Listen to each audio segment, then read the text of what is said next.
Bien, bonjour à toutes et à tous.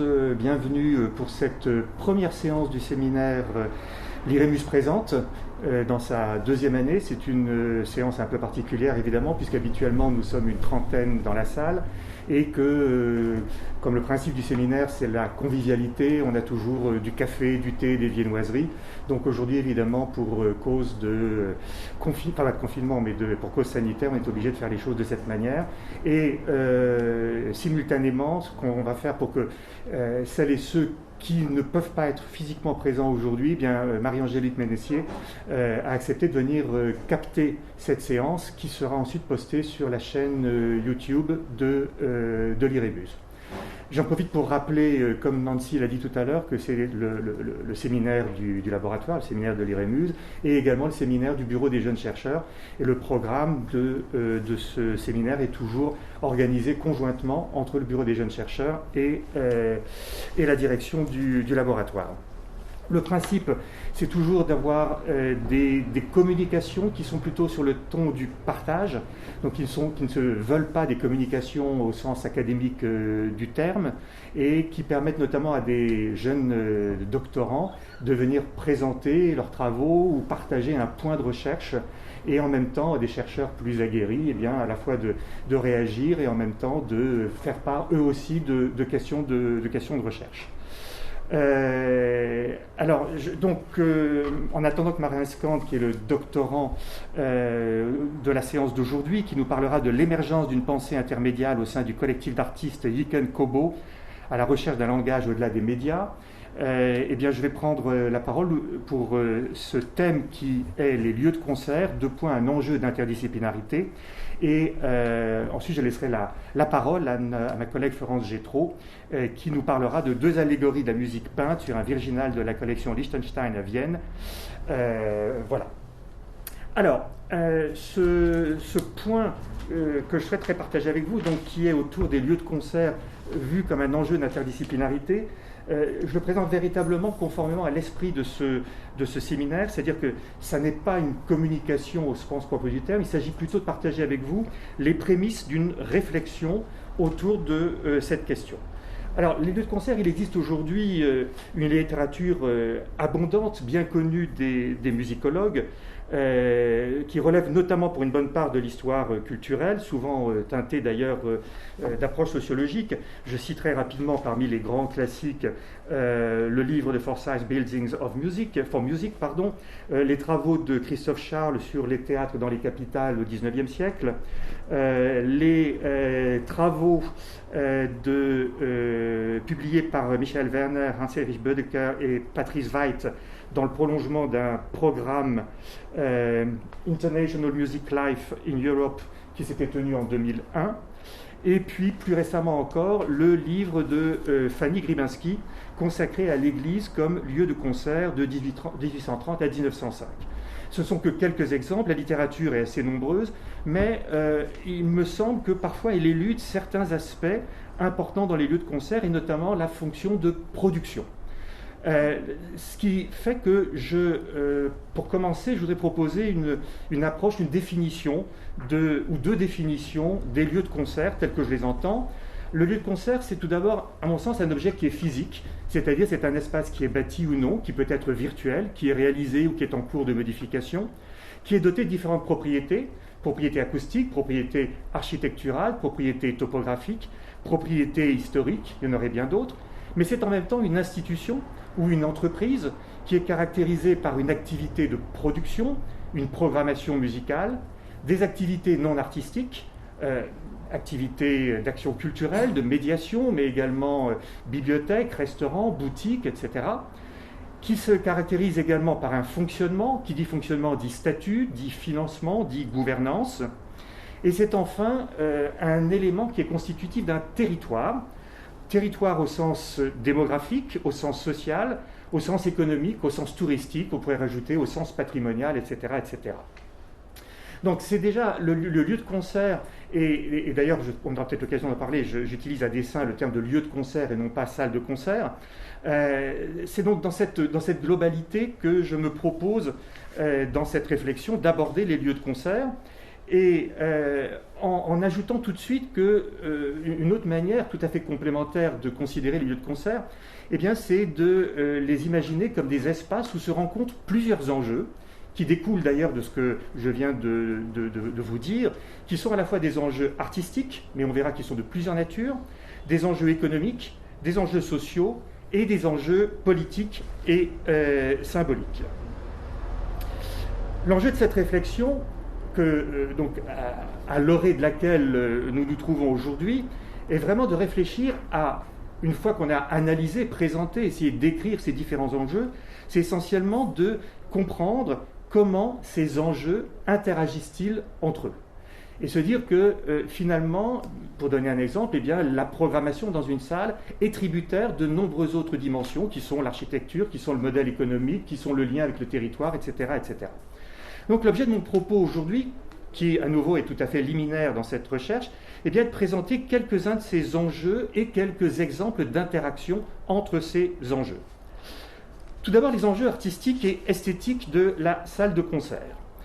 Une manière de définir la salle de concert d'un point de vue esthétique ou artistique consiste à dire que la salle de concert, c'est finalement le truchement indispensable entre l'œuvre, les interprètes et le public. Ce qui signifie très concrètement que la salle de concert ou le lieu de concert joue un rôle essentiel dans la constitution des répertoires, dans la diffusion, dans la création. Et donc c'est une raison pour laquelle, bien évidemment, les musicologues, comme les musiciens, s'intéressent à cet aspect. Et il existe des corrélations entre les choix architecturaux et la programmation artistique. Quelques exemples, on va dire, qui sont plutôt des typologies de salles de concert ou de lieux de concert qui nous montrent cette relation avec le contenu artistique. Eh bien, l'opposition salle de concert, salle d'opéra, salle spécialisée, salle généraliste, des bâtiments que j'ai appelés monosalles ou des complexes multisalles, les lieux de concert qui relèvent de festivals ou de théâtres de répertoire. Ça n'est qu'une liste non exhaustive, mais qui permet déjà d'avoir une sorte de grille de lecture d'un lieu de concert. Pour illustrer plus précisément peut-être encore mon propos, je vais prendre le plan de l'Opéra Comique, dont le bâtiment actuel date de 1898. Donc c'est un bâtiment que vous connaissez, qui se caractérise par le fait que c'est un bâtiment complètement circonscrit par des voies. C'est-à-dire, on a 3 rues qui entourent la salle Favart, et puis la place Boieldieu, qui est de l'autre côté du bâtiment. Ce qui frappe dans ce plan, à mon avis, c'est que les espaces qui sont dédiés au spectacle, finalement, sont assez réduits. C'est cette partie-ci, et... Pardon, j'ai vraiment un ordinateur très sensible. Donc c'est une partie qui est finalement assez réduite et qui est complètement contrainte. Pourquoi ? Parce qu'il y a très peu de dégagement. Certes, l'Opéra Comique dispose d'une fosse d'orchestre, dispose de dessous, dispose d'un grill, etc., mais a très peu de dégagement sur les côtés. Ce qui signifie concrètement, dans une perspective de programmation aujourd'hui, que ce lieu se prête mal à l'alternance, parce qu'il y a très peu de possibilités de stocker des décors, en tout cas des décors tels qu'on les entend aujourd'hui. Or, l'Opéra Comique, pendant très longtemps, grosso modo jusque dans les années 50, était un théâtre de répertoire. C'était un théâtre de répertoire qui signifie que chaque soir, il y avait une production ou un spectacle différent, avec donc des décors et des éléments scéniques complètement différents. Pourquoi, justement, pourquoi cette évolution et pourquoi aujourd'hui, effectivement, ce modèle n'est plus possible ? Eh bien, mon analyse est que fondamentalement, jusque la période à laquelle le changement est intervenu dans le mode de programmation de l'Opéra Comique, on était dans une logique de répertoire, c'est-à-dire de stockage de décors, de costumes, qui étaient en 2 dimensions. Il s'agissait essentiellement de toiles peintes, qui pouvaient donc être facilement stockées, par exemple, dans les cintres, alors que les décors en 3 dimensions aujourd'hui, évidemment, sont beaucoup plus compliqués à déplacer ou à stocker, et que l'existence d'un stock de décors était rendue possible aussi par le fait que, jusqu'à il y a très peu de temps, il n'existait pas véritablement de propriété intellectuelle des concepteurs de décors, comme les concepteurs de costumes, sur leur création. Et donc un même décor pouvait être utilisé pour différents spectacles, et pouvait donc durer extrêmement longtemps. Donc l'évolution à la fois de l'esthétique des mises en scène, mais également l'évolution de la propriété intellectuelle et son élargissement à de nouveaux bénéficiaires, fait que le modèle qui était le modèle dominant de l'opéra comique, eh bien, ne pouvait plus demeurer viable de la même manière aujourd'hui. Quand on parle d'enjeux esthétiques et d'enjeux artistiques, il y a également une ambivalence, à mon sens, qui est soulevée dans ce propos, qui consiste à dire que la salle, aujourd'hui, est à la fois un lieu qui est dédié au spectacle, un médium performatif, mais c'est aussi un objet patrimonial et un geste architectural. Ce que les géographes appellent depuis longtemps, quand ils parlent des musées, ils parlent de starchitecture. Et la starchitecture, on a évidemment toute une liste qui est non exhaustive là aussi, d'architectes de théâtre qui sont des stars ou qui ont été des stars à leur époque. Bofill, Garnier, Guéry, Zaha Hadid, Jean Nouvel, Palladio, Renzo Piano, Zemper, tout ça, ce sont des gens évidemment qui avaient une notoriété en tant qu'architectes. Et la question qui se pose à ce moment, eh bien, c'est le risque, dans certains cas, de contradiction entre le bâtiment et le contenu artistique, et le fait que dans certains cas, eh bien, l'attraction principale d'un lieu de concert pourra être constituée par le bâtiment lui-même et non pas par le contenu artistique. C'est un phénomène qui a été particulièrement souligné à propos des musées, et notamment le meilleur exemple, c'est certainement le musée Guggenheim de Bilbao, qui est un élément d'attractivité, un facteur d'attractivité de la ville par l'architecture, mais dont le contenu finalement est assez difficile à identifier. Donc c'est aussi une possibilité, ou en tout cas un risque, ou en tout cas une manière d'analyser certains lieux de concert, c'est se poser dans cette question de l'équilibre qu'il y a entre l'attractivité du lieu, l'attractivité du contenu, et dans certains cas, les contradictions qu'il peut y avoir. Quand on a commencé à construire, ou en tout cas à imaginer la Philharmonie de Paris, je me rappelle avoir rencontré le directeur technique de l'Orchestre de Paris qui nous disait, donc c'était bien avant la pose de la première pierre, et qui nous disait, nous avons déjà repéré des endroits, des couloirs dans lesquels les contrebasses ne passaient pas. Mais il y avait une signature qui était celle d'un grand architecte, Jean Nouvel, et dans ces cas-là, il est parfois difficile simplement de concilier ces deux enjeux artistiques qui peuvent être rentrés en contradiction. Deuxième type d'enjeux, les enjeux économiques. Le lieu de concert, le lieu de spectacle, c'est un espace où le concert est à la fois fabriqué, présenté au public et consommé.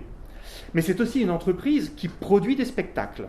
Ces caractéristiques dépendent en partie de la nature économique du spectacle lui-même, qui se caractérise de deux manières. D'abord, c'est une activité qui, presque toujours, génère structurellement du déficit, et d'autre part, c'est un produit qui est éphémère. Qu'est-ce que ça signifie? Donc l'activité génère structurellement du déficit. Eh bien, ça va signifier tout d'abord que pour gérer un lieu de concert, le plus souvent, il faut des financements externes, publics ou privés, et dans l'hypothèse où ils sont publics, eh bien, ils représentent un coût élevé pour la collectivité. Le plus souvent, du reste, le financeur public est également le propriétaire de la salle. Donc, risque d'interférence entre le politique et l'artistique. Deuxième caractéristique de ces enjeux économiques, le spectacle est bien éphémère, ça signifie qu'il est consommé en même temps qu'il est produit, ce qui explique qu'il existe de nombreuses structures temporaires, ou en tout cas dont l'activité est temporaire dans le milieu du spectacle et de la musique, qui sont notamment les festivals, avec du personnel temporaire, c'est ce qui justifie notamment l'existence des intermittents, mais ça signifie aussi qu'il existe des salles parfois éphémères ou qui ont une autre destination le reste du temps. Et puis, de plus en plus, question qui nous intéressera certainement de plus en plus, eh bien, c'est la question des lieux virtuels qui se développent et qui prend une ampleur plus grande encore, sans doute, avec la crise sanitaire actuelle.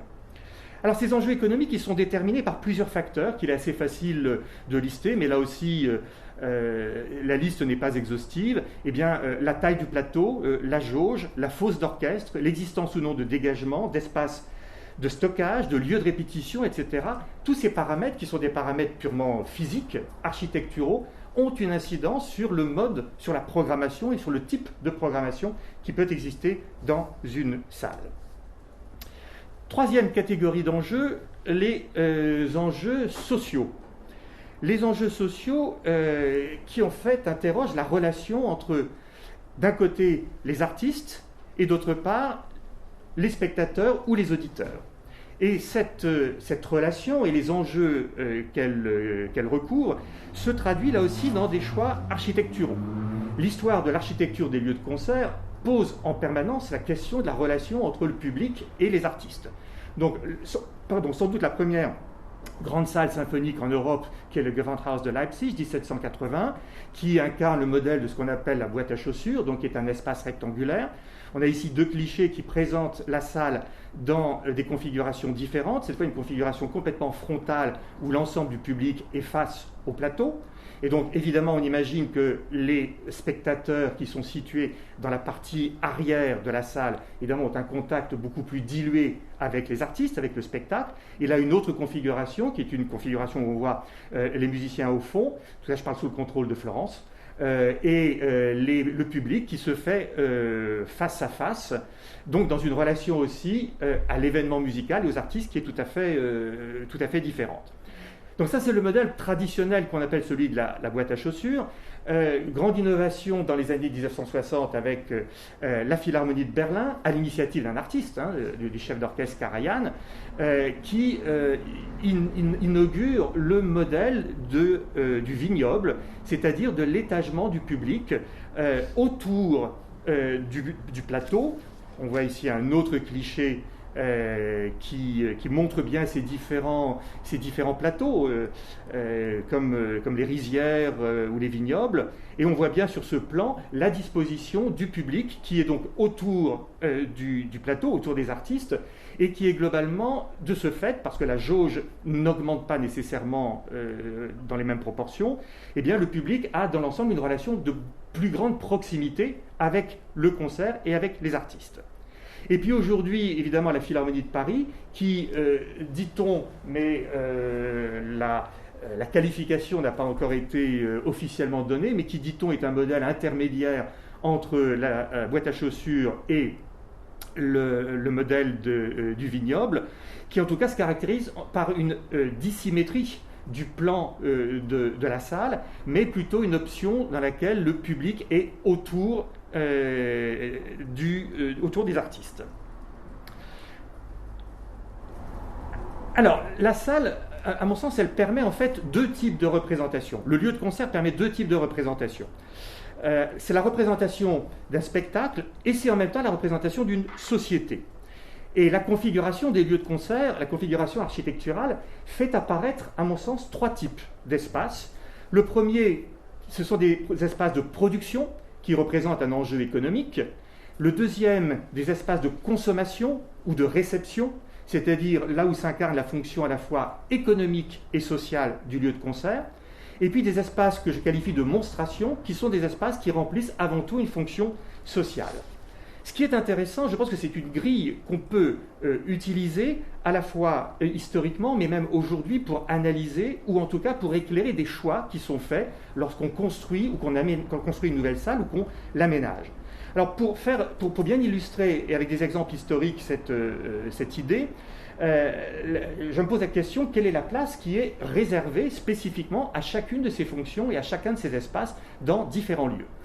Pour commencer, donc, je prends deux exemples qui sont contemporains, qui datent du XIXe siècle, qui sont d'un côté le Palais Garnier, 1875, donc vous connaissez parfaitement ce lieu.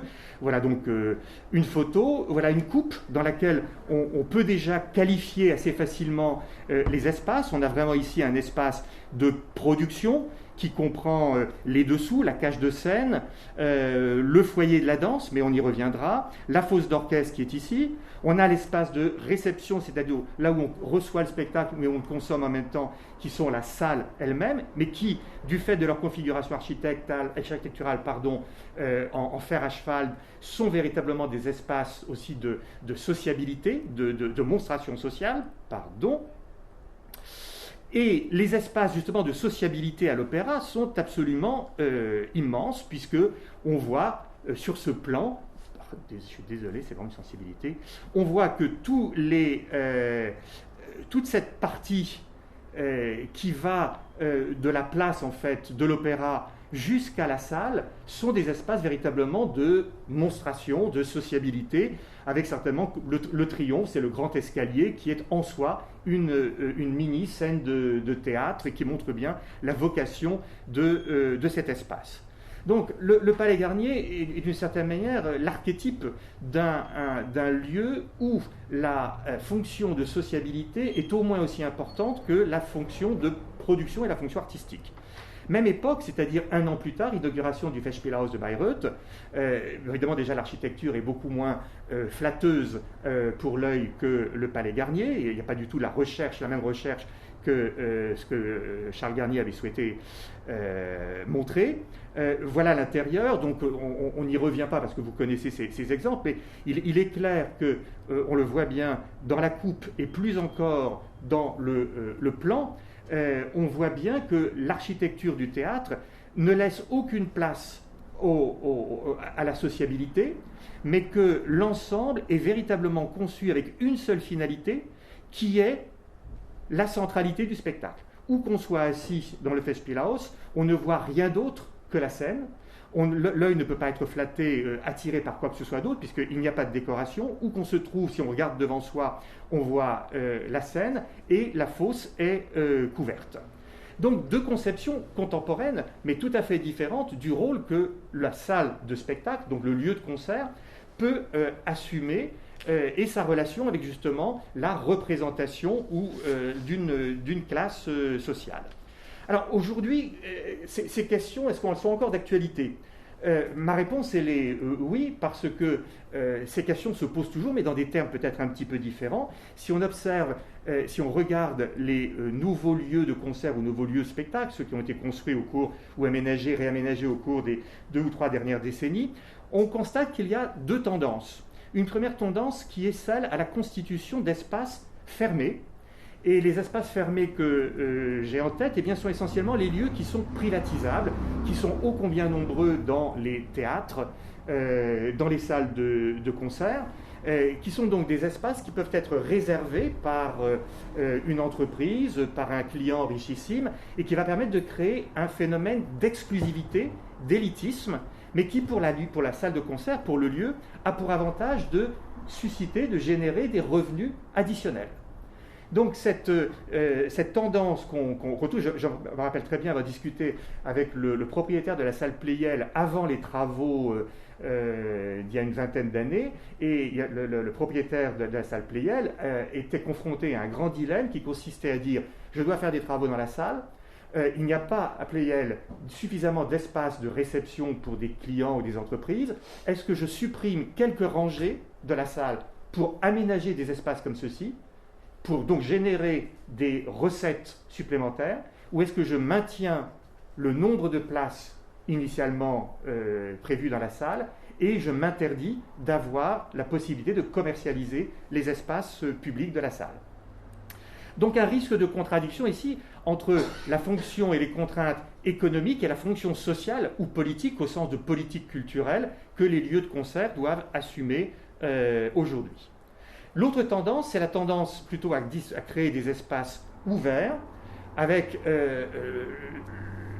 on voit aujourd'hui dans tous les lieux culturels du reste, l'existence de restaurants, l'existence de boutiques, des lieux qui sont accessibles en dehors des spectacles et qui permettent un ancrage dans la cité et sur le territoire. Quelque chose qui aujourd'hui est indispensable et qui fait partie globalement du cahier des charges, en tout cas en France, de la plupart des maîtres d'ouvrage de nouvelles salles de concert.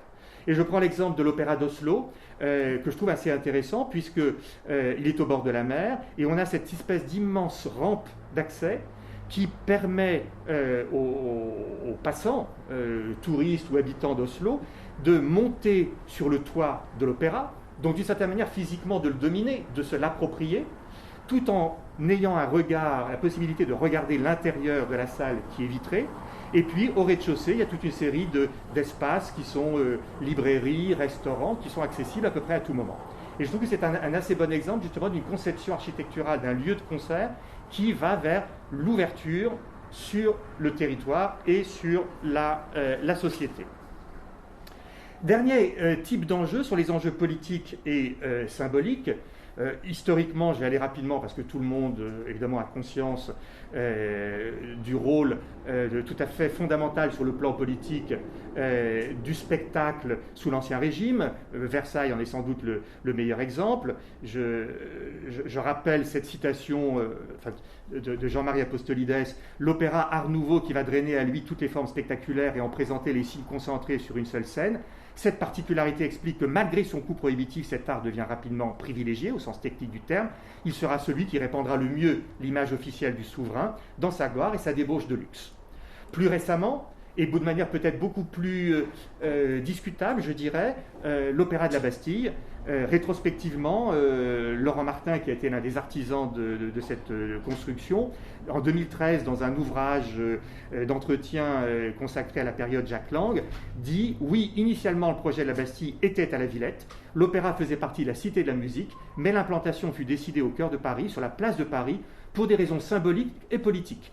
Il s'agissait de rendre l'opéra populaire, et quoi de plus symbolique que de l'implanter sur l'emplacement de la forteresse abattue en 1789. » Et à mon sens, dans ce propos, il y a une espèce de contradiction, d'ambiguïté entre le caractère populaire et symbolique, parce que évidemment aujourd'hui, il est difficile de dire que l'Opéra de la Bastille est réellement un lieu populaire et que, au contraire, le quartier s'est totalement gentrifié depuis la construction de la Bastille. Alors, historiquement, les exemples de relation du spectacle avec le pouvoir sont nombreux. Là, c'est un cliché du palais de la Pilota, du théâtre Farnèse au Palazzo della Pilota à Mantoue, donc c'est déjà au XVIe siècle. On voit le lieu de concert est totalement, évidemment, incorporé dans le bâtiment qui accueille la cour, qui accueille le prince, donc ça c'est assez simple. Le théâtre, un siècle plus tard, le San Carlo à Naples, qui, on ne voit pas très bien sur la photo, mais en fait le bâtiment qui correspond à la scène est dans le droit prolongement du palais royal qui se trouve derrière et qui domine la baie de Naples. Donc il y a vraiment physiquement plus qu'une proximité. Le siècle suivant, le théâtre du Capitole. Pour moi, c'est hautement symbolique. Le Capitole, c'est à la fois le siège de la ville de Toulouse, mais c'est également le nom du théâtre. Et l'architecte a conçu sur cette place un bâtiment qui est le siège de la municipalité, mais qui, à droite, englobe, on le voit avec le toit qui couvre la scène, qui englobe le théâtre. Et là, donc, il y a une fusion totale du lieu de spectacle avec l'espace politique. Ce qui aujourd'hui, moi aussi, m'interpelle, c'est que cette dimension symbolique et politique du lieu de spectacle, du lieu de concert, eh bien, elle est aussi une priorité, non seulement dans tous les exemples et dans les pays dont relèvent ces exemples, c'est-à-dire essentiellement l'Europe, mais également dans de nombreux pays en Asie et puis dans le Moyen-Orient, au Moyen-Orient. Et ce qui m'amène, et c'est une sorte aussi de grille de lecture, à me poser deux questions. La première, c'est pourquoi se doter d'une salle de spectacle? Et je prendrai comme quelques exemples rapidement, la salle de Kuala Lumpur, la salle d'opéra de Mascate, les grandes salles de spectacle aujourd'hui en Chine, avec un certain nombre de raisons ou de motivations qui me semblent importantes. Et puis, une deuxième question, c'est comment et en fonction de quels critères choisir l'implantation du lieu de concert.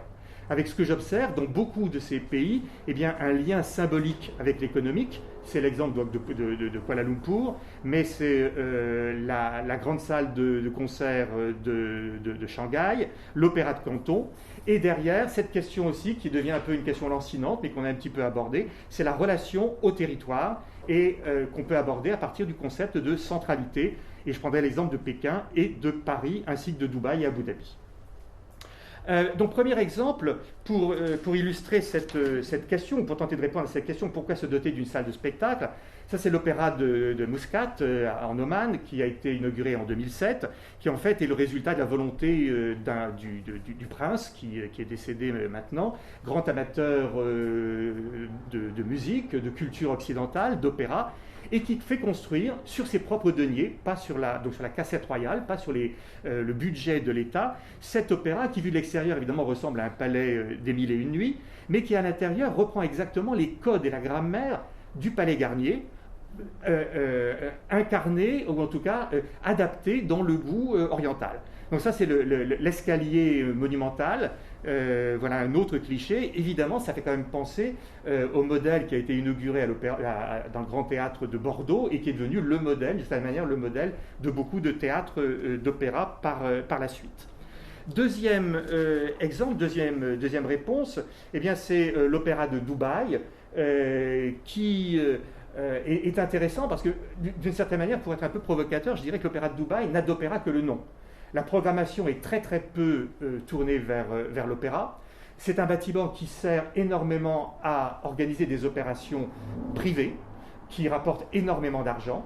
C'est un théâtre qui a très peu de budget, mais ce qui est intéressant, c'est que le nom d'opéra est devenu véritablement un label qui maintenant bénéficie à l'ensemble du quartier. Et donc, le quartier de l'opéra de Dubaï est un quartier extrêmement chic, parce que le mot même d'opéra qualifie de manière élitiste un objet et un territoire. Voilà, deux exemples. Ensuite, le lien symbolique avec l'économique. Je prends cette photo des deux grandes tours Petronas de Kuala Lumpur.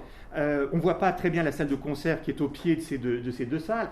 C'est au pied de ces deux tours. Ces deux tours étaient emblématiques parce que pendant très très longtemps, elles étaient les tours les plus hautes du monde.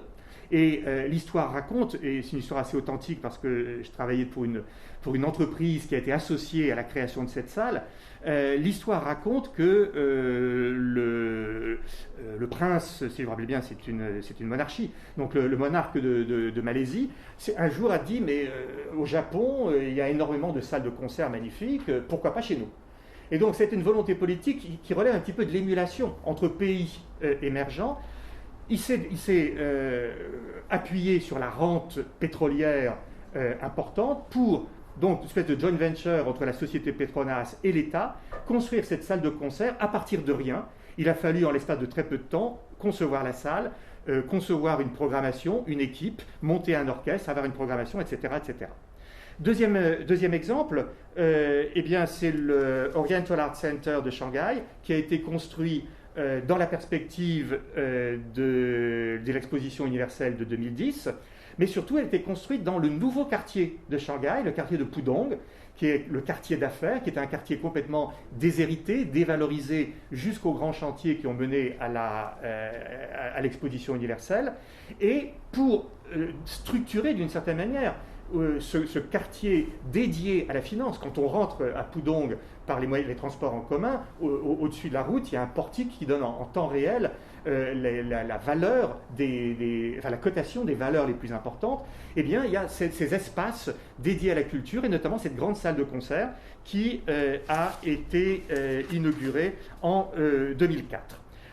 Exemple plus récent, c'est un exemple qui est signé par un grand architecte, c'est peut-être une des dernières réalisations de Zaha Hadid, c'est l'Opéra de Canton, qui a été installé lui aussi dans le quartier d'affaires de Canton, qui est le quartier de la rivière des Perles, et inauguré en 2010, et qui montre aussi là le lien, en tout cas la fonction symbolique du lieu de concert par rapport à une volonté politique qui tend à mettre en avant les enjeux économiques.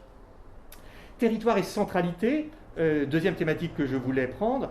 Alors c'est la question de la centralité. Est-ce que les lieux de spectacle aujourd'hui sont, et dans l'histoire, est-ce que ce sont des lieux qui sont plutôt implantés au centre, à la périphérie? Je n'ai pas mentionné par exemple l'Opéra de Vienne, mais l'Opéra de Vienne a été construit sur le Ring, donc hautement symbolique, et qui rassemble plusieurs bâtiments hautement symboliques d'une époque et d'une volonté, d'une affirmation politique. Ça, c'est une capture d'écran donc, de Google Earth qui montre le Palais Garnier, et qui montre tout simplement, je trouve que c'est vraiment éclairant de voir l'enchevêtrement des voies de circulation. Le Palais Garnier est véritablement au centre d'un losange qui est totalement structurant pour le quartier. Il est au centre de ce réseau de voies qui comprend à la fois les boulevards, mais qui s'inscrit dans un losange. On sent vraiment que le Palais Garnier est volontairement, été délibérément mis au centre du projet urbanistique de Haussmann et du Second Empire. Deuxième exemple qui illustre toujours cette force, en tout cas cette puissance de la centralité, c'est le National Performing Arts Center de Pékin, qui a été inauguré en 2007, construit par un architecte français, qui est très joli, hein, c'est une belle construction. Pour y accéder, on est obligé de passer sous ce lac qui entoure cette bulle. La bulle comprend 5 lieux, 5 salles de spectacle. Mais ce qui est intéressant, c'est de voir aussi, là aussi, la conception et la centralité de ce lieu. Alors, la Chine mettrait très en avant dans la conception, de la culture chinoise, la notion de centre est absolument fondamentale. La Chine, d'ailleurs, en chinois se dit Zhongguo, qui veut dire l'espace du milieu. Pékin est le centre de la Chine, et l'espace qui est ici représenté est le centre symbolique de Pékin. Pourquoi ? Parce qu'on est à l'intersection de 2 axes. Le premier axe est un axe nord-sud qui va de la cité interdite à la place Tiananmen, et au sud, on ne voit pas bien, mais il y a le temple céleste. Donc c'est vraiment un axe qui, sur le plan symbolique et historique, est fondamental pour la culture chinoise. Et puis, nous avons cet axe est-ouest, qui est la grande avenue percée, je crois, à l'époque de Mao, principalement pour les parades, c'est là qu'ont lieu toutes les grandes parades pour les anniversaires, les grandes parades militaires, qui donc a aussi une fonction symbolique tout aussi importante, mais qui s'enchevêtre, qui croise, ou qui éventuellement entre en contradiction avec cette conception historique, qui est l'axe, on va dire, l'axe socialiste. Et au centre, à cette intersection, donc qui est vraiment un lieu hautement symbolique, on a évidemment des lieux qui sont hautement symboliques pour la culture chinoise. On a le mausolée de Mao Tse-tung qui est ici, on a le musée de la Chine qui est ici, la maison du peuple et la salle de concert. Et la salle de concert, on ne peut pas y échapper parce qu'elle est recouverte de titane. D'ailleurs, à l'époque où on l'a inaugurée, il y a une partie de la population qui s'est plainte de la pollution visuelle que cela entraînait. Mais c'est tout à fait significatif, intéressant en tout cas, que le pouvoir chinois ait décidé à un moment de construire un équipement destiné à accueillir de la musique et de la musique occidentale, puisqu'il y a une grande salle d'opéra avec une fosse d'orchestre, précisément à cet endroit. Donc, question de la centralité et aussi la symbolique que représentent les lieux de concert pour le pouvoir dans différents endroits. Alors, la question de la centralité, elle a été maintenant, aujourd'hui en France, elle est très, très décentrée, justement. Peut-être le premier exemple, c'est Il Parco della Musica, qui a été inauguré en 2002 à Rome, qui est l'œuvre de Renzo Piano. Alors, on dit toutes les voies mènent à Rome. Quand on est à Rome, il y a partout des pancartes qui indiquent la direction du parc de la musique. Et il le faut parce que le parc de la musique est complètement à l'extérieur de Rome. Donc voilà le centre, on va dire, le centre historique de Rome qui se trouve ici. Et pour rejoindre l'auditorium, le parc de la musique, c'est assez loin, c'est assez mal desservi, mais il y a ce parti qui a été pris de construire justement une salle de concert, la plus grande salle de concert qui faisait défaut à Rome, de la construire de manière excentrée, ce qui fait qu'elle a eu certainement du mal à trouver son public, mais elle a permis aussi d'entraîner et de créer une dynamique, puisque maintenant il y a le musée d'art moderne de Rome qui se trouve dans les environs. Donc il y a aussi une sorte d'effet de réappropriation d'un territoire ou acculturation d'un territoire qui peut être fait de cette manière en choisissant justement d'implanter les lieux de concert non pas au centre de la ville mais à l'extérieur. La Philharmonie, c'est évidemment l'exemple que nous connaissons le mieux. La Philharmonie fait véritablement le passage, la transition entre Paris et la banlieue, et Pantin, véritablement à la périphérie de Paris. Et vous vous rappelez tous les débats qu'il y a eu au moment où on l'a inauguré, est-ce que le public va se rendre là-bas, etc., etc. Et puis peut-être le dernier exemple, c'est la scène musicale qui se trouve complètement à l'extérieur de la ville, plus difficile d'accès, mais qui a une fonction aussi, alors aussi parce qu'elle n'est pas financée, sa construction comme son fonctionnement ne sont pas financés par la ville de Paris, ils sont essentiellement financés par le département. Donc on voit bien aussi la préoccupation d'un pouvoir politique local, qui est celui des départements, de créer un espace d'attractivité et de développement pour le territoire. Le dernier exemple que je prends, c'est le projet qui est complètement hypothétique aujourd'hui du Performing Arts Center de Abu Dhabi, assez belle construction qui a été imaginée par Zaha Hadid, mais qui vraisemblablement ne verra pas le jour avant longtemps parce que même les Émirats arabes unis sont confrontés à une grande crise économique. Et simplement pour montrer justement par rapport à cette problématique de la centralité, ce Performing Arts Center est destiné à être construit sur une île, une des îles qui constitue Abu Dhabi, qui est l'île de la culture, puisque c'est là qu'a été inauguré le Louvre, que le musée Guggenheim devrait également être inauguré, que le musée consacré aux arts islamiques existe. Et donc là, on est dans une logique où, évidemment, Abu Dhabi est une ville artificielle, récente et artificielle, avec des îles qui sont chacune dévolues à un type d'activité. Et là, on a une espèce, pardonnez-moi le mot qui n'est pas très très bienvenu en ce moment, mais une sorte de cluster culturel qui est imaginé sur une de ces îles et qui donc est destiné à accueillir le Performing Arts Center. Voilà. Alors derrière, pour conclure, les enjeux sociétaux qui peuvent être développés à partir de cela, c'est véritablement la question de quelle est la place de la musique dans la société par rapport aux individus qui la composent. Il faut dire aussi que de manière très prosaïque, le lieu de concert, c'est un espace où se rencontrent des profils extrêmement différents. Le public, les citoyens, les mécènes, les musiciens. Et les musiciens sont à la fois les ensembles, les artistes invités, mais c'est aussi les artistes permanents. Donc le personnel permanent, les personnels artistiques, techniques, administratifs, et tous ces publics doivent être pris en considération au moment où on conçoit ou au moment où on réhabilite un lieu de concert. Les enjeux sociétaux sont infinis, ils relèvent maintenant de plus en plus de préoccupations d'éthique, de développement durable, et peut-être l'exemple le plus récent que vous avez peut-être vu, c'est cette salle de concert éphémère qui a été conçue en Catalogne, qu'on voit ici, donc qui est constituée de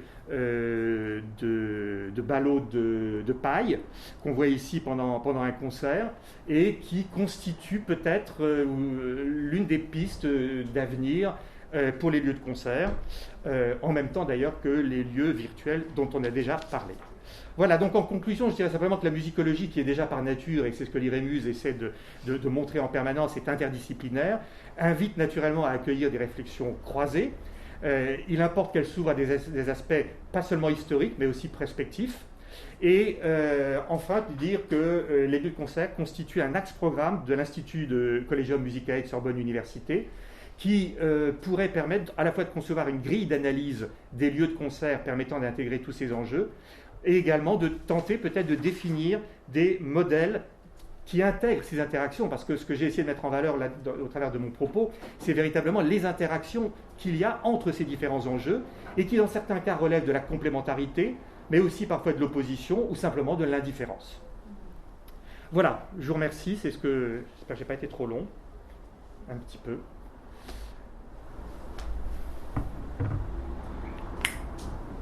Est-ce que vous avez des réactions, des questions ?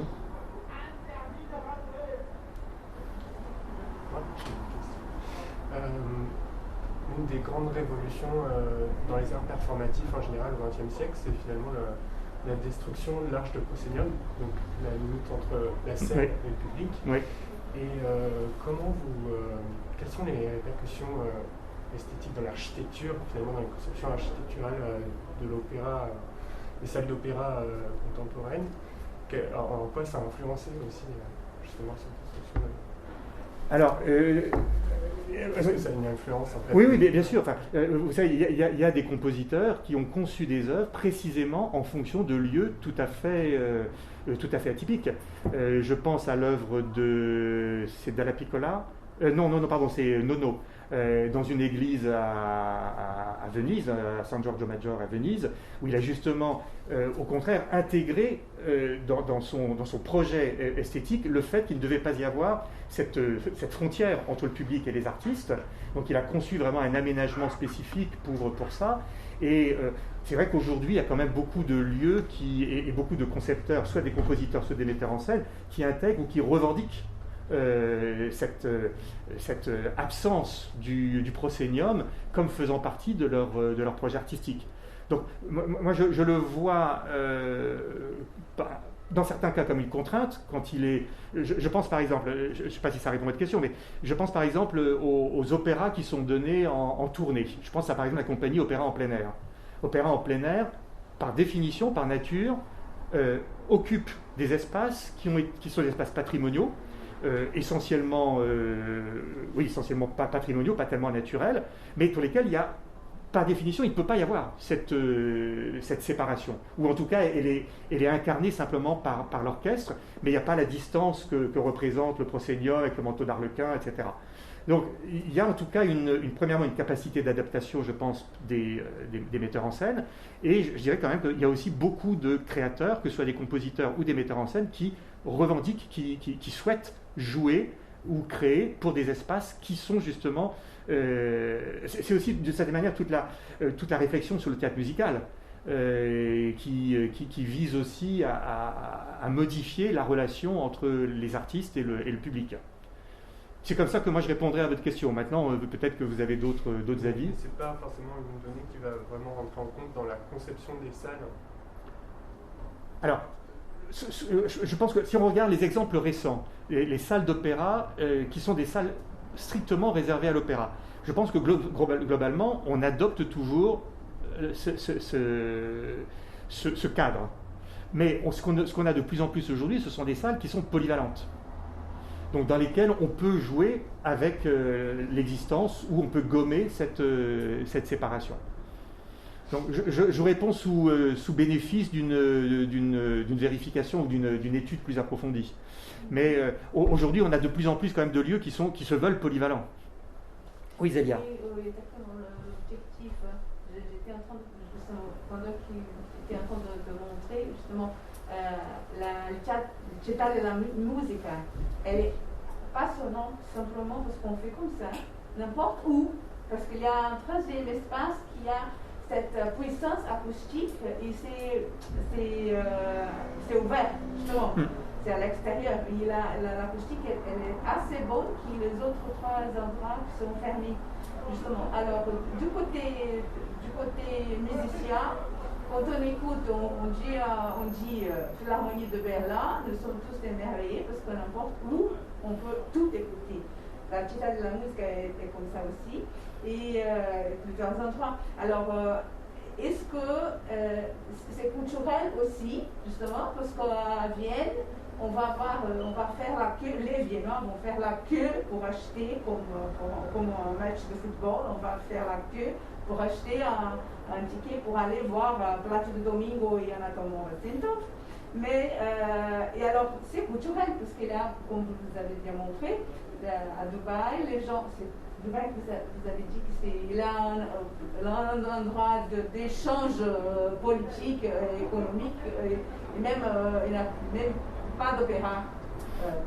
Alors, c'est culturel et ça dépend du public, parce que évidemment les musiciens vont être émerveillés avec la question musicale, on va dire, et du côté public, on va avoir les deux. Il a les mélomanes, et là évidemment on voit toujours au 19e siècle, quand on recherche les films de périodie, les gens vont à l'opéra pour se montrer, pour se faire voir, pour faire. Alors, est-ce qu'il y a une étude qui peut séparer, parce que ce sont trois études là différentes complètement, n'est-ce pas? Oui, alors, je dirais que les lieux de concert comme reflet d'une culture ou d'une société, c'est peut-être le sujet qui a été le plus étudié jusqu'à présent. Oui. Et c'est vrai que beaucoup d'ouvrages de Christophe Charles sur les capitales et les lieux culturels, notamment les théâtres et les opéras, je trouve sont assez éloquents là-dessus. Mais même le livre un petit peu ancien de Forsyth qui retrace l'histoire des lieux de concert montre bien cette relation. Oui. Ouais, moi je pense en tout cas ce que j'aimerais bien dans cette réflexion qu'on initie, hein, c'est aussi intégrer cette dimension la dimension économique qui à mon avis ne peut pas être déconnectée du reste. Et qui dit économique renvoie aux politiques, parce que si le financement c'est un financement public, eh bien ça pose la question donc du rôle de la subvention, ça dépend du rôle de la politique, ça dépend de la politique culturelle, et donc sur tous ces aspects que j'aimerais bien aussi pouvoir rapatrier dans une réflexion qui jusqu'à présent tend plutôt à prendre en compte justement cette fonction de miroir social des lieux de spectacle. Florence. Moi, je voudrais ajouter à ton panorama qui était de 1875 à aujourd'hui, que peut-être il ne faut pas oublier, notamment le théâtre du Radlag, qui est un théâtre en rond, qui est circulaire, qui a abrité des concerts dès le XVIIIe siècle, et un phénomène dont j'en parle parce que je viens de faire un gros article là-dessus, mais les cirques. Les cirques. C'est-à-dire la musique symphonique et la musique, on peut dire, très très très large public. Dans les cirques, donc qui vont être investis à partir du milieu du 19e siècle. Les concerts populaires de Padoue. Oui, et voilà, par tous ces grands concerts, on peut dire très sociaux, très ouverts, ils ont évidemment choisi ces lieux qui s'y adaptaient très bien. Et donc je pense que la Philharmonie n'est pas du tout la première apparition de ce concept en fait d'embrasser autour de la scène tout le public. Mais la jauge n'est pas la même non plus. Ce qui fait qu'à la Philharmonie, je n'ai pas vérifié ça, mais au Cirque d'hiver par exemple, on faisait avant tout des concerts un peu monstrueux. Il y avait peu de musique de chambre. C'est vrai que la Philharmonie se prête à peu près à tout. Pardon ? Il n'y avait jamais de musique de chambre. C'est pour des grands orchestres. Voilà. Ou des chœurs. C'est lié au développement de l'orphéon choral au XIXe siècle, donc forcément très démocratisé. Des masses. Alors, je rebondis d'ailleurs sur ce que tu dis, parce que je travaille aussi sur cette question, mais pas avec le même angle que toi. Et aujourd'hui, on a quand même tendance, je pense qu'il y a une espèce d'ambiguïté dans les discours qui sont portés. Il y a le discours dominant de la démocratisation culturelle. Et on dit, on va faire des spectacles dans des espaces gigantesques, le Stade de France, etc., les Zéniths, etc. Et on se dit, on fait de la démocratisation culturelle. Moi, je pense que fondamentalement, avant tout, c'est une opération économique. Alors je ne dis pas que c'est une opération rentable, mais je dis que c'est une opération économique. Parce que ce qu'on observe, c'est que pour toucher un public qui permet de remplir des lieux comme le Stade de France, une fois qu'on a fait Aïda, Carmen éventuellement, on ne va pas beaucoup au-delà. Donc en termes de formation du goût du public, je trouve que parler de démocratisation, tu vois, ça me paraît un tout petit peu, je ne vais pas dire hypocrite, mais... C'est très très réducteur. Mais d'ailleurs, c'est une remarque que je voulais faire sur toute ta communication, en fait, c'est une certaine musique, tous ces lieux de concert dont tu parles. C'est qu'une forme de musique. Et je pense que toutes les scènes de rock et tout ça, c'est à prendre en compte parce que c'est un autre territoire, c'est un autre public, bien sûr. Mais c'est aussi d'autres lieux. Et c'est pas forcément des lieux construits. Alors ça, j'ai malheureusement pas eu le temps de le traiter, mais évidemment, j'ai un séminaire en master dans lequel évidemment on parle des lieux de concert, tous lieux confondus, qui est musique savante, classique et musiques actuelles. Et la question pour les musiques actuelles, évidemment, elle se pose dans des termes assez différents, mais il y a beaucoup de caractères éphémères. En même temps, là, l'exemple qu'on a vu de Catalogne, qui est aménagé malgré tout, hein, mais il montre aussi que cette grande flexibilité, elle pourrait être envisagée dans tout type de spectacle. Mais ça me fait penser, ça me fait penser justement au cas de la salle Pléiade. Tu as bien mentionné la salle Pléiade et la Philharmonie. Quand ils ont fait les travaux à la salle Pléiade, l'acoustique, elle était fantastique. Je me rappelle d'avoir écouté Maurizio Pollini et avec une acoustique fantastique. On pouvait s'asseoir justement au fond de la salle, on pouvait tout écouter, Mahler, etc. Tout d'un coup, la Philharmonie apparaît. On retire ce type de programmation de la salle Pléiade. La discussion n'était pas acoustique du tout. La discussion, c'était simplement parce que les vieilles dames qui prenaient les 22 pour aller à la salle Pléiade ne vont pas prendre la ligne SM pour aller à la Villette. Ça, c'était la discussion. Mais pour les musiciens, c'était justement terrible parce que, oui, à la Philharmonie, voilà, l'acoustique est fantastique, mais pourquoi ils ont... Pour des questions économiques, peut-être, ils ont complètement éliminé la programmation de musique classique de la salle Pléiade. Bon, ça c'était pour éviter, c'est une question complètement politique, mais la question que tu soulèves, c'est justifier aussi l'approche, et je me retourne vers notre doctorante, c'est une approche qui mêle justement acoustique et musicologie. Je pense que ce que vous faites et ce que fait aussi Frédéric Billet, aussi avec Brian Katz autour des espaces sonores de Notre-Dame, est intéressant puisque ça permet, peut-être que vous avez des choses à dire d'ailleurs là-dessus, mais la prise en compte de la dimension acoustique par rapport au répertoire, par rapport aussi au mode d'interprétation, sont des enjeux qui aujourd'hui sont de plus en plus valorisés. Oui, même à l'ancienne époque, même s'il n'y a pas de... Il n'y avait pas vraiment de... Comment je peux m'expliquer? C'était pas la technique. Ils avaient la technique, ils prenaient en compte les espaces. Si on voit les musiques conçues pour les cathédrales, c'est jamais la même musique conçue pour les opéras. Parce que l'acoustique, elle joue un rôle fondamental sur les tempos et tout dans la musique. Et après, l'acoustique de lieu est bonne. On parle de l'acoustique de lieu bonne. Mais elle est bonne dans quelle dimension? Pour quel type de présentation? Parfois, elle est bonne pour la parole, mais elle n'est pas bonne pour la musique. La musique instrumentale ou la musique vocale. Vous parlez là que l'opéra de Pleyel, elle était conçue pour la musique plutôt classique, c'est ça. Mais à la fin, il n'y a pas vraiment ce type de spectacle parce que le public ne veut pas y aller. Donc, s'il a d'autres spectacles qui ne sont pas forcément le même type de musique, donc peut-être cette salle, elle n'atteint pas son rôle original. Oui. Vous avez montré des salles de pays émergents, et toutes ces salles, en fait, c'est un modèle occidental. Oui. Donc, comment sont accueillies ces salles de la part du public local? Parce que quand même, ce sont des verrues culturelles. Alors, la question, évidemment, elle est essentielle. Moi, je connais assez bien la Chine, où je vais assez souvent, et où je pose la question à mes étudiants. La question principale aujourd'hui, c'est celle de la constitution d'un public pour ces salles, y compris à Shanghai et à Pékin. Ce qui est certain, en revanche, c'est que ça fait maintenant plusieurs décennies que la Chine a mis énormément de moyens pour développer le goût de la musique occidentale en Chine. La Chine est un des principaux producteurs d'instruments de musique. Il y a des formations en musique occidentale dans toutes les écoles de musique. Il y a des salles de concert à peu près dans toutes les villes aujourd'hui. Donc il y a un effort massif qui fait que le Japon était très en avance jusqu'à présent, mais la Chine petit à petit est en train de devenir aussi un pays qui a une culture et qui a un public. Alors, il y a encore un certain nombre d'obstacles. J'ai une étudiante qui me disait, mais nous, on va au concert dans le centre de Shanghai, mais il y a une question toute bête, c'est que même si le prix des places est relativement abordable, nous, on n'a pas les moyens d'habiter dans le centre de Shanghai. Donc, on doit ensuite reprendre les transports. Or, à partir de 22h, il n'y a plus de transport en commun à Shanghai, ou 22h30. Donc, on ne peut pas aller au concert.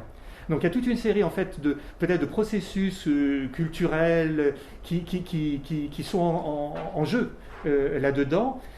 Mais en tout cas, sur un arc de temps de 10 ans à peu près, je vois qu'il y a de plus en plus de public local, ce n'est pas uniquement les expatriés, il y a de plus en plus de public local qui vient.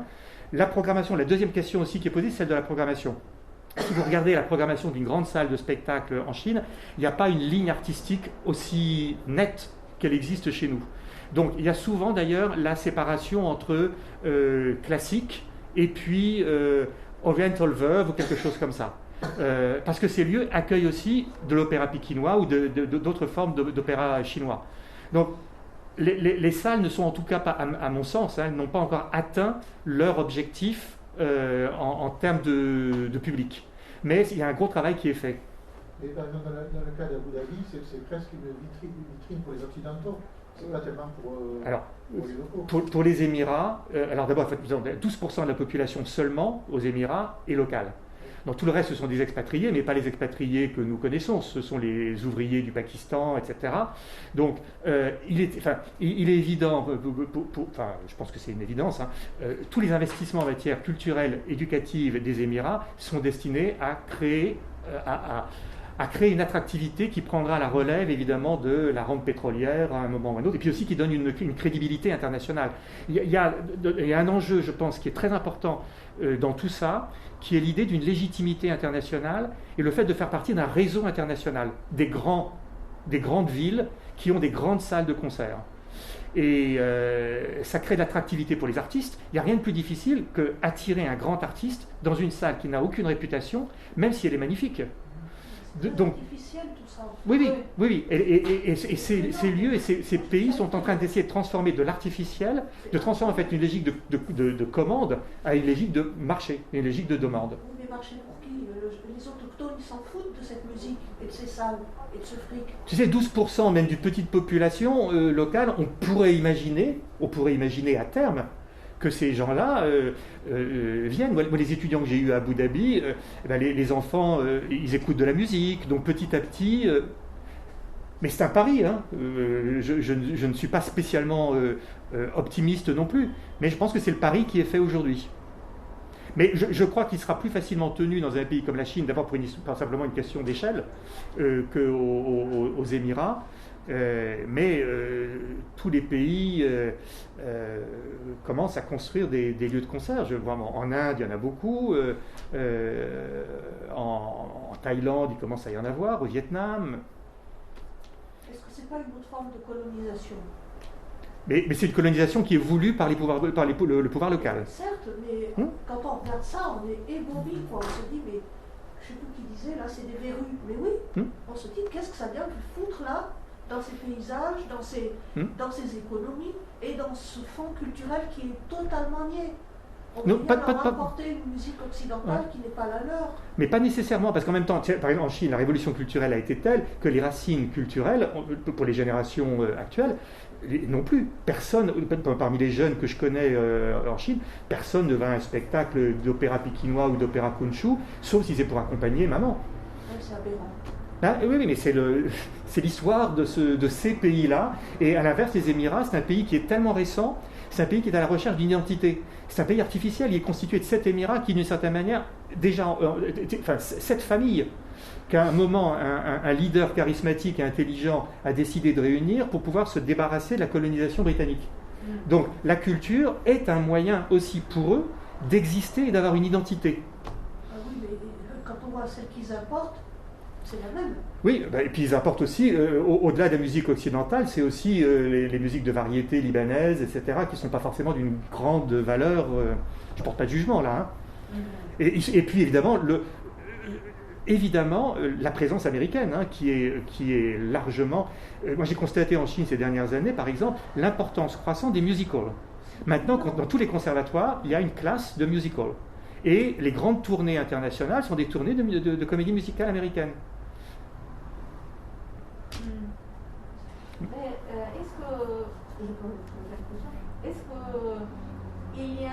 c'est imposé, parce que oui, c'est bien d'apporter la musique pour tous, oui, c'est important, la musique c'est culturelle, il faut faire grandir, enrichir les connaissances, etc. Mais est-ce que c'est imposé? Ça veut dire, est-ce que les mêmes endroits ne peuvent pas, c'est un lieu qui a une culture variée finalement, est-ce que les mêmes endroits ne peuvent pas accueillir plusieurs manifestations, et la musique occidentale, et la musique 19e, c'est leur musique. Oui, c'est le cas aujourd'hui. Presque toutes les salles, excuse-moi, presque toutes les salles en Chine et puis aux Émirats sont des salles polyvalentes. Donc il y a toujours les grandes salles en Chine, il y a les grands complexes de salles, il y a entre 3 et 5 salles différentes. Et il y a toujours une salle qui a une programmation uniquement d'opéra chinois. Voilà. Mais moi, à l'inverse, la question, là on sort un tout petit peu du débat, mais moi la question que moi je pose, c'est qu'est-ce que nous, en Europe, on a comme connaissance de ces cultures? C'est-à-dire que quand on regarde la programmation d'une salle de concert en France, et qu'on voit, tiens, il va y avoir des artistes chinois qui viennent, comment c'est classé? C'est classé dans une rubrique fourre-tout qui s'appelle Musique du Monde. Mais on ne connaît rien, à part les ethnomusicologues, on ne connaît rien de la diversité, de la subtilité, de la complexité de ces musiques-là. Donc, il y a d'un côté, je caricature, mais d'un côté, les Chinois qui ont une volonté, qui à l'origine est une volonté politique, mais qui devient progressivement une volonté aussi sociale, parce que c'est un phénomène d'émergence de la middle class. Enfin, c'est comme ce qui s'est passé en Europe à la 18e, 19e siècle. Donc, petit à petit, il y a la création d'une demande et d'un marché pour ces musiques occidentales. Et moi, je me dis toujours, et le parallélisme? Qu'est-ce que nous, on fait pour mieux appréhender ces musiques non européennes? Et franchement, la musique chinoise, la musique japonaise, c'est d'une complexité. Quand on parle d'opéra, en Chine, il y a 220 sortes différentes d'opéra. La notion d'opéra, toutes ces notions-là, elles nous sont complètement, d'une certaine manière, étrangères. Et moi, je me dis, il pourrait y avoir aussi un effort de la part. Est-ce que ce sont les pouvoirs publics? Est-ce que ce sont les programmateurs? Je n'en sais rien. Est-ce que ce sont les établissements d'enseignement? Mais qui permettraient d'avoir une meilleure connaissance de ces musiques, plutôt que mettre ça dans un fourre-tout toujours qui est world music. Ça a été un peu fait par le théâtre de la ville. Oui, bien sûr. Il y en a quelques-uns, je suis d'accord avec toi. Il y a un festival ou deux qui sont des festivals de musique du monde qui font cet effort-là. Mais ça reste, tu vois, c'est bien. Mais je pense qu'il y a un gros effort. Ça n'est pas comparable avec l'effort qui est fait dans ces pays pour adopter, incorporer les musiques occidentales. Tu vois, Gilles, quand on voit ces bâtiments hors de prix, d'une économie de marché capitaliste, il n'y a pas à dire autre chose. Oui. Tu parles d'économie. Oui. Tu te dis pourquoi c'est greffé aussi artificiellement dans ces régions du monde, et c'est totalement à l'encontre de tout ce qu'on essaye de développer sur le développement durable. Pour moi, c'est légitimation internationale. Oui. C'est-à-dire qu'un pays comme la Chine qui veut... Légitimation, mais de quoi? C'est ça le modèle? C'est-à-dire qu'ils veulent être sous l'emprise de cette société de consommation musicale qui n'est pas la leur? Moi, je pense qu'ils veulent rentrer dans une espèce de club. C'est bizarre. Oui, bien sûr. Mais d'ailleurs, moi, quand je pose à mes étudiants en Chine, je leur demande, je leur présente le même capture d'écran de Google Earth avec le Pékin. Et je leur dis, comment vous pouvez expliquer que le gouvernement chinois a mis au centre du centre cette salle de concert qui, dans l'absolu, est plutôt belle, mais qui est une véritable, quand on regarde, c'est une verrue, puisqu'on a une grande homogénéité architecturale qui est donnée par les toitures, et on a d'un seul coup cette verrue en titane. Donc, comment vous l'expliquez? Alors, malheureusement, j'ai souvent des réponses qui sont un peu convenues sur le plan politique, qui disent c'est la volonté du gouvernement, etc., etc. Quand on parle d'émergence d'une classe sociale qui veut exister aussi par identification avec des valeurs occidentales, c'est un peu plus compliqué. Mais c'est une vraie question. Il n'y a pas de réponse, même mes collègues ou des gens qui vivent en Chine, etc., n'ont pas forcément de réponse tout à fait satisfaisante.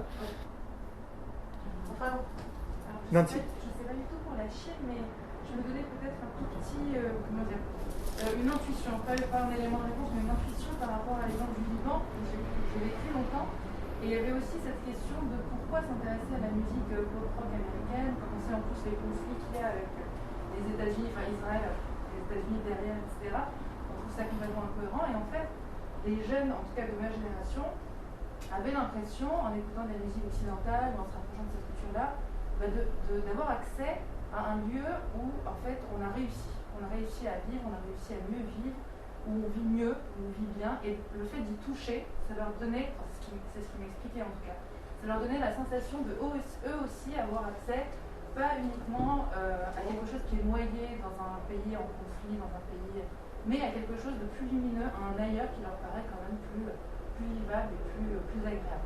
Donc il y avait un petit peu cette ambiance-là. Alors c'est un peu trop peut-être,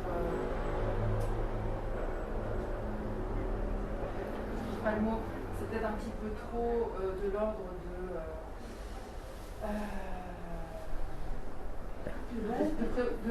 fantasme, exactement, de fantasme. Mais malgré tout, leur ôter ça, ou leur dire non, plongez-vous plutôt dans ce qui vous appartient, dans ce qui est plus proche de vous, ce serait finalement leur retirer possibilité d'évasion, je pense. Voilà. Mais c'est un tout petit exemple d'un pays, c'est un exemple un peu personnel que j'ai pu, avec lequel j'étais en contact, vraiment rapproché. C'est loin d'être un vrai élément de réponse, mais oui. Ça peut peut-être nous aider un peu à...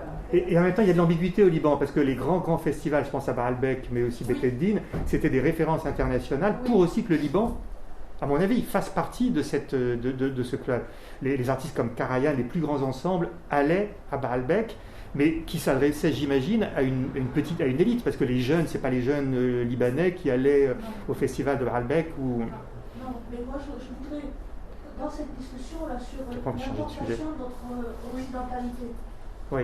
Bon, mon livre vient de sortir en chinois. Ah oui. Bon, et moi, quand je vois ça, oui. Bon, je me dis, mais qu'est-ce qu'ils comprennent au mythe et à l'art religieux occidental quand ils lisent ce bouquin? Et je ne suis pas capable d'ailleurs de voir s'il y a des énormités dans la traduction. Mais je me dis... Tu n'as pas relu la traduction? Tu n'as pas compris la traduction. Non, mais franchement, ça me réfléchir. Oui. C'est un éditeur universitaire en plus qui a fait ce livre qui chez nous n'est pas impensable universitairement. Chez nous, c'est un éditeur d'art. Ils ont copié copie conforme. Et c'est universitaire. Mais Florence, il y a une élite en Chine. Il y a une élite qui s'est formée. Le nombre de collègues que j'ai qui ont fait des études à Paris 3, qui ont fait un doctorat, etc., et qui reviennent dans leur pays, et ils sont capables d'apprécier et de comprendre. Mais c'est une élite. Je pense que c'est aujourd'hui, et je fais confiance à ces gens-là pour justement petit à petit diffuser cette compréhension.